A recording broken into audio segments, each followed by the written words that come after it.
ఈరోజు ఉదయం సుమారుగా 4-5 గంటల సమయంలో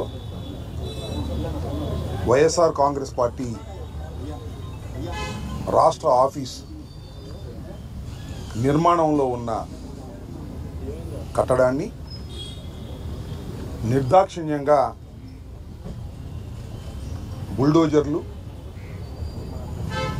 ఇతరత్రా ఉన్న వాహనాలను తీసుకొచ్చి సుమారుగా ఒక 2 గంటల్లోనే పూర్తిగా నిర్మాణంలో ఉన్నటువంటి ఆ నిర్మాణాన్ని నేలమట్టం చేశారు. దాన్ని కూడా మేము చూసి రావటం జరిగింది. ఇది వైఎస్ఆర్ కాంగ్రెస్ పార్టీ ఆఫీస్ కొరకు నిర్మించుకోవాలనేటువంటి ఉద్దేశంతో రాష్ట్ర వ్యాప్తంగా అనేక ప్రాంతాల్లో ప్రభుత్వ స్థలాలను క్యాబినెట్లో పాస్ చేసుకుని వైఎస్ఆర్ కాంగ్రెస్ పార్టీకి కేటాయించుకోవటం జరిగింది. ఇదేదో వైఎస్ఆర్ కాంగ్రెస్ పార్టీ అధికారంలోకి ఉన్నది కాబట్టి మేము తీసుకొచ్చినటువంటి సాంప్రదాయం కాదు. ఇది ఇంతకుముందు తెలుగుదేశం పార్టీ కూడా తెలుగుదేశం పార్టీ కూడా వారు అధికారంలో ఉన్నప్పుడు ప్రభుత్వ స్థలాలను వారి ఆఫీసులకు కేటాయించుకొని రాష్ట్ర వ్యాప్తంగా అనేక నిర్మాణాలు చేపట్టిన మాట మీ అందరికీ తెలుసు. ముఖ్యంగా ఇవాళ తాడేపల్లిలో ఉన్నటువంటి వాళ్ళ సెంట్రల్ ఆఫీసు కూడా ప్రభుత్వ స్థలంలో నిర్మించబడినదే. దానిలో ఇంకా కొద్దిగా వాగు పోరంబోక అది కూడా ఆక్రమించుకున్నారనేటువంటి అభియోగాలు ఉన్నాయి. అది కోర్టులో కూడా డిస్ప్యూట్ నడుస్తూ ఉన్నది. మేము ఇక్కడ చాలా పాయింట్అవుట్ చేయాలనుకుంటున్నటువంటి అంశం ఏమిటంటే, నిర్మాణంలో ఉన్నటువంటి మా భవనాన్ని నిర్దాక్షిణ్యంగా కక్ష సాధింపుతో ఈ నిర్మాణాన్ని కూల్చివేయటాన్ని ఈ రాష్ట్రంలోనే కాదు, దేశంలోనే కాదు, ఉన్న ప్రజాస్వామ్యవాదులందరూ ఖండించవలసినటువంటి అంశమని ఈ సందర్భంగా నేను మీ ద్వారా తెలియపరుస్తూ ఉన్నా. పార్టీలకు అతీతంగా ఏ పార్టీనైనా కావచ్చు.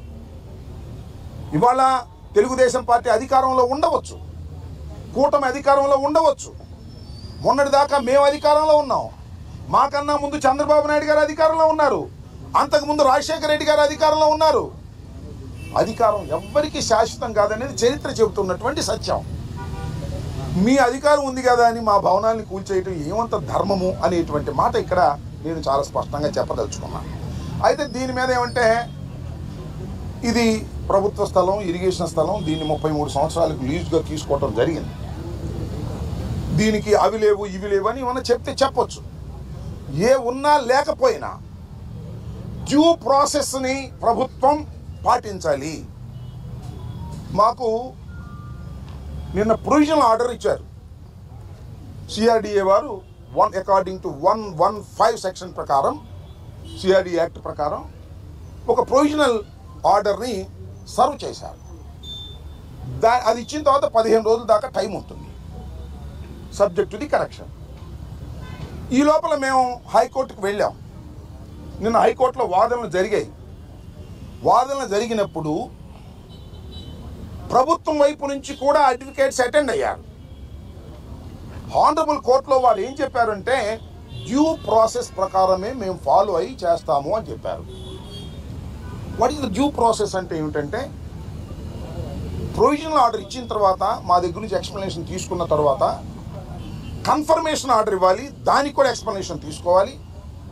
అది కూడా అయిన తర్వాత ట్రిబ్యునల్ కూడా మాకు వెళ్ళే ఛాన్స్ ఉంది. అన్ని చట్టబద్ధమైనటువంటి అన్ని మార్గాలు మూసుకుపోయిన తర్వాత then they will take action. But కానీ ఇవాళ శనివారం, రేపు ఆదివారం, ఇవాళ తెల్లారగట్ట మళ్ళీ మేము కోర్టుకు వెళ్ళే అవకాశం లేదు. ఛాన్స్ తీసుకుని పగలగొట్టేశారు. ఇది కక్ష సాధింపు కాదు అని అనుకున్నాం. కాసేపు మమ్మల్ని ఏమన్నారు నిన్నటిదాకా, మీరు కక్ష సాధింపు, మీరు ఆ ప్రజావేదికను కూల్చేశారు, మేము చాలా పవిత్రులు అన్నారు. మీరే అంది ప్రజావేదిక ప్రభుత్వాన్ని. ఇది మా